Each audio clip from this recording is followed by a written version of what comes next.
who deceives us, he is not among us. যে আমাদেরকে ধোঁকা দেয় সে আমাদের উম্মতের অংশ হতে পারে না।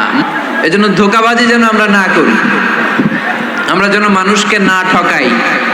অন্যের জন্য গর্ত করলে আগে ওই গর্তে নিজেই পড়া লাগে, ঠিক কিনা?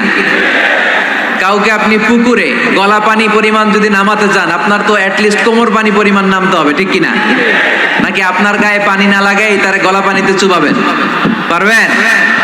কাউরে গলা পানিতে চুবাইতে হইলে নিজের কোমর পানিতে কমপক্ষে নামতে হয়, চিল্লায় বলতে হবে, ঠিক কিনা? এজন্য অন্যের পিছনে যেন লেগে না থাকি, হিংসা বিদ্বেষ যেন না ছড়াই, মানুষকে যেন ধোঁকা না দেই। ধোঁকাবাজরা মুসলিম হতে পারে না। এই আয়াতের আলোকে কিছু কথা আপনাদের সামনে আমি উপস্থাপনের চেষ্টা করব ইনশাআল্লাহ। তবে শেষ পর্যন্ত আমাকে সহযোগিতা করতে হবে। করবেন? চিল্লাফাল্লা করবেন না তো? ওঠা বসা করবেন না তো?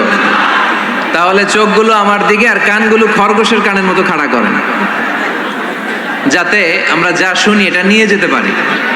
এই তাফসির মাহফিলগুলোকে আমরা ক্লাসের মতো মনে করি। মাইকম্যান কোন দিকে? আরেকটু স্ট্রং করে দেন, সাউন্ডটা আরেকটু স্ট্রং। তারপর টি টেবিল রাখছেন নিশ্চয়ই নিচে ইটা দিয়ে, না? তো এখানে আমি পা রাখতে পারতেছি না, ফলে মাইকও সামনে আনা যাচ্ছে না। একটা বড় প্রোগ্রাম করতে হলে আগে ম্যানেজমেন্ট ঠিক করতে হয়।